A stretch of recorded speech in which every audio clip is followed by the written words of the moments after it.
అధ్యక్ష, ఈ బిల్లును ప్రవేశపెట్టినటువంటి మంత్రి గారిని, ఈ బిల్లు తయారు చేసినటువంటి అధికారులను నేను మనస్ఫూర్తిగా అభినందిస్తూ ఉన్నాను. బిల్లు బాగా చదివాను అధ్యక్ష, చాలా సమగ్రంగా చక్కగా ఈ బిల్లు తయారు చేశారు. వారిని అభినందిస్తూ ఉన్నాను అధ్యక్ష. అయితే కొన్ని సూచనలు చేయాలనుకుంటున్నాను, కొన్ని ప్రభుత్వం దృష్టికి తేవాలనుకుంటున్నాను. అయితే గౌరవనీయులు మంత్రి గారు చక్కగా వివరించారు కూడా. నేను చూస్తూ ఉంటుంది, కమ్సే కమ్ కౌసర్ మొహియుద్దీన్ గారన్నా గతంలో కేసీఆర్ గారు దాదాపు 1800 కోట్లతో ఈ దేవాలయం కట్టారు, చక్కగా నిర్మించారు అని ఎంఐఎం సభ్యులు కౌసర్ మొహియుద్దీన్ గారు కేసీఆర్ గారి కృషిని గుర్తించారు. ఐ థాట్ మా సోదరిమణి సురేఖ గారు కూడా కేసీఆర్ గారు ఇంత అద్భుతమైన దేవాలయాన్ని నిర్మించారని ఎక్కడన్నా ఒక మాట ప్రస్తావన వస్తుందని ఆశపడ్డా కానీ అది ఎక్కడ కూడా రాలేదు. సరే, అది వారి విజ్ఞత అధ్యక్ష. అయితే అధ్యక్ష, ఈ దేవాలయాన్ని గౌరవనీయులు కేసీఆర్ గారు మన తెలంగాణ తిరుపతిగా, తెలంగాణ ఇలవేల్పోయినటువంటి యాదగిరి లక్ష్మీనరసింహస్వామి దేవాలయాన్ని అత్యంత భక్తి శ్రద్ధలతో, బాధ్యతతో ఈ దేవాలయాన్ని నిర్మించారు. సరే, మనం చూస్తున్నాం ఈ దేశంలో కొంతమంది రాజకీయాల కోసం దేవుణ్ణి ఉపయోగించుకుంటుంటారు. కానీ కేసీఆర్ గారు ఎక్కడ కూడా దీన్ని రాజకీయం కోసమో ప్రచారం కోసం ఎక్కడ కూడా ప్రయత్నం చేయలేదు. బాధ్యతతో, భక్తితో ఈ దేవాలయాన్ని అభివృద్ధి చేసినటువంటి విషయాన్ని మనందరం కూడా గుర్తించాల్సిన అవసరం ఉంది. దాదాపు ఈ దేవాలయ అభివృద్ధికి 2000 కోట్ల రూపాయలు ఖర్చు పెట్టడం జరిగింది. ఒక దేవాలయమే కాదు, ముంగటికి ఒక 1000 ఏండ్ల నాటికి కూడా ఆ రోడ్లు కానీ, పార్కింగ్ కానీ అన్ని విషయాలను కూడా సమగ్రంగా ఆలోచించి అత్యంత భక్తి బాధ్యతలతో ఈ దేవాలయాన్ని అభివృద్ధి చేశారు అధ్యక్ష. ఇన్ఫ్యాక్ట్ అప్పుడు నేను వైద్య ఆరోగ్య శాఖ మంత్రిగా కూడా ఉంటిని. ముఖ్యమంత్రి గారు పిలిచి అక్కడ ఒక మెడికల్ కాలేజ్ కూడా శాంక్షన్ చేయండి, ఇప్పటికే రోజుకు 50,000 మంది భక్తులు వస్తున్నారు, రాను రాను రోజుకు 1,00,000 మందికి దాటేటువంటి అవకాశం ఉంటుంది, ఏదైనా మెడికల్ ఎమర్జెన్సీ వస్తే కూడా మనము అక్కడ ట్రీట్మెంట్ అందే విధంగా ఒక మెడికల్ కాలేజ్ కూడా నల్గొండ జిల్లా, భువనగిరి, యాదాద్రి జిల్లా మెడికల్ కాలేజ్ను అక్కడే పెట్టండి అని చెప్తే నేను శాంక్షన్ కూడా చేశాను. స్థల పరిశీలనకు కూడా అక్కడికి వెళ్ళి మేము చూడడం కూడా జరిగింది. బహుశా మరి అది ఇంకా ప్రారంభమైనట్టయితే నాకు తెలియదు. అక్కడ మెడికల్ కాలేజ్ రావడం ద్వారా ఏమైందంటే ఇటు భువనగిరిలో మనకి ఎయిమ్స్ మెడికల్ కాలేజ్ వచ్చింది.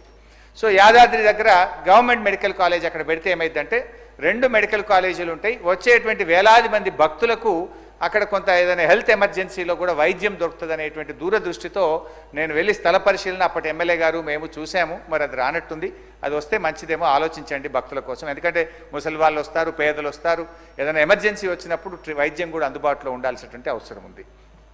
ఇకపోతే అధ్యక్ష, ఇక్కడికి ఇంకా చాలా సంతోషం ఏంటంటే కోనేరు, ఇప్పుడే మా గౌరవనీయులు ప్రశాంత్ రెడ్డి గారు అయితే చాలా కష్టపడ్డారు కేసీఆర్ గారి నాయకత్వంలో. అక్కడ నిర్మించినటువంటి కోనేరుకు ఎంత సంతోషం అంటే కాళేశ్వరం ప్రాజెక్టు ద్వారా గోదావరి జలాలను ఆ యాదాద్రిలోని కోనేరుకు తీసుకురావడం జరిగింది అధ్యక్ష. వచ్చినాయి నీళ్లు కొండపోచమ్మ సాగర్ నుంచి, గంధమల్ల నుంచి కెనాల్ ద్వారా కోనేరులోకి మన గోదావరి జలాలను కూడా అక్కడికి తీసుకొచ్చినటువంటి గొప్ప అనుభూతి కూడా మాకున్నది అధ్యక్ష. అయితే అధ్యక్ష, గౌరవనీయులు మంత్రి గారితో ఒక సూచన ఏంటంటే, ఒకటి ఎమ్మెల్సీ అనేటువంటి పదమే చట్టంలో వచ్చింది. నా రిక్వెస్ట్ అయితే కంపల్సరీ ఒక ఎమ్మెల్యే ఉండాలి, ఒక ఎమ్మెల్సీ ఉంటే మన సభ్యులు ఎవరైనా పోయినప్పుడు కానీ మనకు అక్కడ ఏదైనా విషయాలు సభ దృష్టికి, ప్రభుత్వం దృష్టికి తేవడానికి కూడా ఉపయోగపడాలంటే అందులో ఒక ఎమ్మెల్యేను విధిగా పెట్టండి, ఒక ఎమ్మెల్సీని కూడా విధిగా పెట్టగలిగితే బాగుంటుంది అనేటువంటిది మా సూచన. ఇక్కడ మంత్రి గారు చెప్పేటప్పుడేమో ఐదర్ ఎమ్మెల్యే ఆర్ ఎమ్మెల్సీ అని తన ఉపన్యాసంలో చెప్పారు. బిల్లులో మాత్రం ఎమ్మెల్సీ అనే పదం మాత్రమే వచ్చింది. సో నా రిక్వెస్ట్ అయితే 2 ఉండాలని, ఎమ్మెల్యే గారు ఉండాలి, ఎమ్మెల్సీ గారిని కూడా ఇందులో పెట్టగలిగితే బాగుంటుంది. మన రాష్ట్ర జనాభాలో 10%కు పైగా గిరిజన జనాభా ఉన్న రాష్ట్రం మన తెలంగాణ రాష్ట్రం. ఆంధ్రప్రదేశ్లో 6% ఉన్న, తెలంగాణలో ఆల్మోస్ట్ 11-12% గిరిజనులు ఉంటారు. అయితే మీరు ఎస్సీలకు ఇచ్చారు, బీసీలకు ఇచ్చారు, ఒక మహిళ ఉండాలని పెట్టారు, కానీ ఎందుకో ఎస్టీలు మిస్ అయిపోయారు. తప్పకుండా ఒక గిరిజన సభ్యుడు కూడా ఇందులో ఉండే విధంగా ఈ బిల్లులో పొందుపరచాలని చెప్పి నేను వారిని కోరుతా ఉన్నా అధ్యక్ష. ఇకపోతే అధ్యక్ష, ఇందులో తెలుగులో నేను చూశాను ధర్మకర్తల బోర్డు అని పదం రాశారు. బోర్డు అనేది మళ్ళీ ఇంగ్లీష్ అయిపోయింది. జనరల్గా తిరుపతిలో మేము చూస్తే ధర్మకర్తల మండలి అనేటువంటి పదం ఉంటుంది. మరి ఇక్కడ ధర్మకర్తల బోర్డు అనే పదం రాశారు. వీలైతే దాన్ని మార్చి ధర్మకర్తల మండలిగా మార్చాలని చెప్పి నేను వారిని కోరుతా ఉన్నాను. ఇకపోతే ఇంకొక చిన్న సూచన, జనరల్గా మనం సెంటిమెంట్స్, భక్తిభావమే మనుషుల్ని బాగా నడిపిస్తుంది. మనం కొన్ని సందర్భాల్లో పోలీసులు చేయలేని పని ఒక దేవాలయంకు పోతే ఎక్కడ ఒక లైన్ తప్పరు, క్రమశిక్షణ తప్పరు. ఆ భక్తి అనేటువంటి దేవుడి మీద ఉండేటువంటి భక్తి మనుషుల్ని చాలా సక్రమమైన మార్గంలో నడిపిస్తూ ఉంటుంది. అప్పుడప్పుడు మనం చూస్తూ ఉంటాం, అంటే పత్రికల్లో దొంగలు పడ్డారు కానీ దేవుడిని మాత్రం ఏం ముట్టుకోలేదు, అక్కడ ఉన్నాయి కూడా టచ్ చేయకుండా పోయినరు అంటారు. అంటే అంత నమ్మకం, విశ్వాసం అనేటువంటిది ప్రజల్లో ఉంటుంది.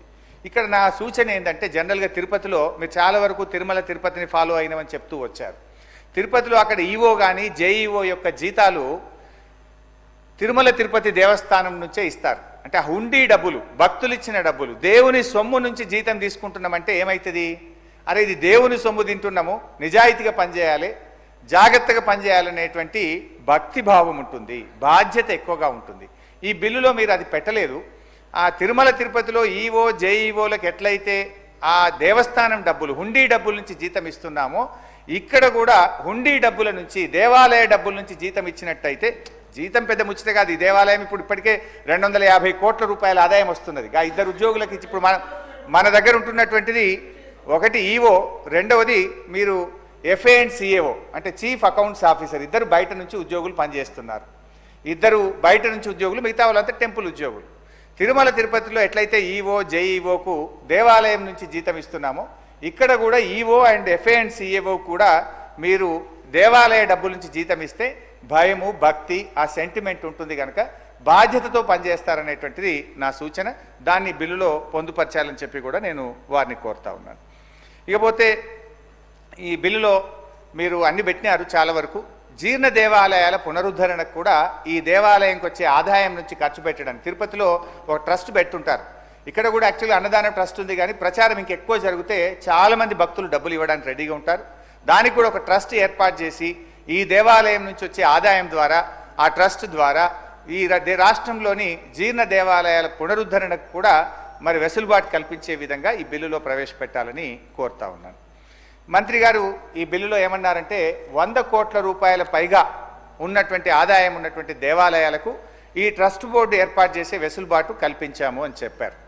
అయితే 100 కోట్లకు పైగా ఇప్పటికే మన తెలంగాణ కాశీగా మనం దక్షిణ కాశీగా పేరుగాంచినటువంటి వేములవాడలో కూడా 127 కోట్లకు పైగా ఆదాయం వస్తూ ఉంది. సో ఎట్లయితే ఈరోజు యాదగిరిగుట్ట లక్ష్మీనరసింహస్వామికి బోర్డు ఏర్పాటు చేస్తున్నామో, 100 కోట్లు దాటి 127 కోట్ల రూపాయల ఆదాయం వస్తున్నటువంటి వేములవాడ టెంపుల్కు కూడా మీరు వెంటనే ట్రస్ట్ బోర్డు ఏర్పాటు చేయాలని చెప్పి మేము కోరుతా ఉన్నాం. ఎందుకంటే 100 కోట్లు దాటితే ఏర్పాటు చేయొచ్చని మనం ఈ చట్టంలోనే ఈరోజు పొందుపరిచాం. ఆల్రెడీ మనకు 100 కోట్లు దాటినటువంటి దేవాలయం వేములవాడ ఉంది. సో దానికి కూడా ఈ తరహాలో ట్రస్ట్ బోర్డు ఏర్పాటు చేయాలని చెప్పి నేను మీ ద్వారా గౌరవ మంత్రి గారిని కోరుతా ఉన్నాం. ఈరోజు ఈ దేవాలయం ఇంత అద్భుతంగా అభివృద్ధి జరిగిందంటే, సరే మాకు మేము చెప్పుకోవాల్సిన అవసరం లేదు అధ్యక్ష. కేసీఆర్ గారు చేసిన అభివృద్ధికి ఇవాళ ఆ దేవాలయానికి పెరిగిన భక్తుల సంఖ్య, పెరిగిన ఆదాయమే బీఆర్ఎస్ ప్రభుత్వం కేసీఆర్ గారు చేసిన కృషికి నిదర్శనమని చెప్పుకోవచ్చు అధ్యక్ష. దాదాపు రోజు 50,000 మంది భక్తులు వస్తున్నారు. దాదాపు 250 కోట్ల ఆదాయం ప్రతి సంవత్సరం ఆ దేవాలయానికి వస్తుంది. అంతకుముందు దేవాలయం అభివృద్ధి జరగకముందు ఎంత వచ్చింది, ఈ రోజు ఎంత వచ్చింది అనేటువంటిది మీరు ఒకసారి పరిశీలిస్తే మా ప్రభుత్వం మరి ఎంత చిత్తశుద్ధితో ఈ దేవాలయాన్ని అభివృద్ధి చేసిందో మనం కొత్తగా చెప్పుకోవాల్సినటువంటి అవసరం లేదు.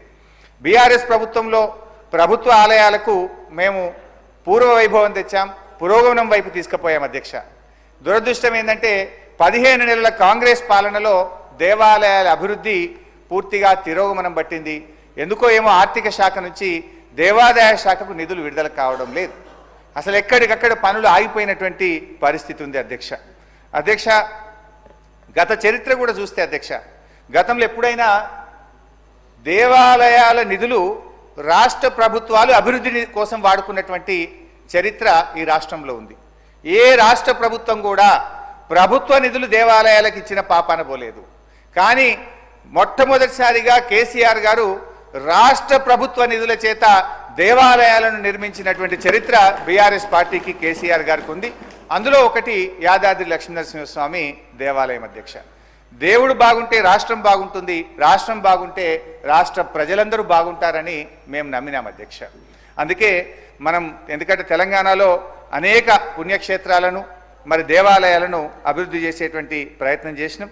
అదేవిధంగా విమాన గోపురానికి సంబంధించి ప్రశాంత్ అన్న చెప్పిండు, మా మిత్రులేమో మేము ప్రారంభించినాం, నిర్మించినామని అన్నారు. నేను కూడా నా సిద్దిపేట నియోజకవర్గం నుంచి 2 కిలోల బంగారం భక్తులు మేము వెళ్ళి నా డబ్బులు కూడా కలుపుకొని వెళ్ళి దేవాలయంకు సమర్పించి రావడం జరిగింది. కేసీఆర్ గారు కూడా స్వయంగా 1 కేజీ 116 గ్రాములు వారు కూడా ఇచ్చారు. అధ్యక్ష మేము సొంత డబ్బులు ఇచ్చినాము. నేను మాట్లాడినాక నువ్వు మాట్లాడు, అట్లా కాదు విప్పు గారు, నువ్వు మాట్లాడు, నేను వద్దంటలేను. సరే భయ్ 2000 కోట్లు కూడా నువ్వే ఇచ్చినావు, గుడి కూడా నువ్వే కట్టించినావు, అంత నీ పుణ్యమే తీయరాదు. దేవుడు లక్ష్మీనరసింహ స్వామి పైకెళ్ళి చూస్తుండు, ఎవరి నిజాయితీ ఏందనేది ఆ దేవుడు చూసుకుంటాడు. దేవుడు చూసుకుంటాడులే, దేవుడు చూస్తాడులే. మరి అది కూడా 50 ఏళ్ళు కాంగ్రెసే పాలించింది రాష్ట్రాన్ని, ఎందుకు చేయలేదు? 50 ఏళ్ళు పాలిస్తే ఎందుకు చేయలేదు? అధ్యక్ష ఇకపోతే రాష్ట్రంలో అధ్యక్ష సార్ వారికి మైక్ ఇవ్వండి సార్, తర్వాత వారికి మైక్ ఇవ్వండి సార్, కూర్చోండి, వారికి మైక్ ఇవ్వండి, వారిని మాట్లాడమనండి. సో నా రిక్వెస్ట్ ఏంటంటే అధ్యక్ష, మరి గతంలో కూడా ప్రభుత్వాలు ఉన్నాయి, మరి గత ప్రభుత్వాలు ఎందుకు చేయలేదు? కేసీఆర్ గారే ఎందుకు చేసిండ్రు? అయితే అధ్యక్ష బాసర దేవాలయానికి 50 కోట్ల రూపాయలు, భద్రాద్రి రామాలయంకు 50 కోట్లు, ధర్మపురి లక్ష్మీనరసింహస్వామి ఆలయానికి 50 కోట్లు, వేములవాడ రాజరాజేశ్వర స్వామి ఆలయానికి 70 కోట్ల రూపాయలతో అభివృద్ధి చేయడం జరిగింది అధ్యక్ష. అదేవిధంగా అధ్యక్ష కాళేశ్వరం ముక్తేశ్వర స్వామి ఆలయానికి 30 కోట్లు, కొండగొట్టు ఆంజనేయ స్వామి దేవాలయానికి 600 కోట్లతో ఈ రెండు మాత్రం అభివృద్ధికి ప్రణాళికలు చేసినాం. దయచేసి దాన్ని ముందుకు తీసుకుపోవాలని గౌరవ మంత్రి గారిని నేను ఈ ప్రభుత్వాన్ని కోరుతా ఉన్నాను అధ్యక్ష. అధ్యక్ష ఈరోజు కామన్ గుడ్ ఫండ్ కింద కూడా చాలా దేవాలయాలు అభివృద్ధి చేయడం జరిగింది. ప్రతి సంవత్సరం తక్కువ 50 కోట్ల రూపాయలు ఈ గ్రామీణ ప్రాంతంలో ఉండేటువంటి దేవాలయాల అభివృద్ధికి బడ్జెట్ నుంచి మేము నిధులు ఇచ్చాం. Every year not less than around 50 crores ఇచ్చేవాళ్ళం. అయితే ఈ 15 monthsలో 1 రూపాయి కూడా విడుదలైతలేదు.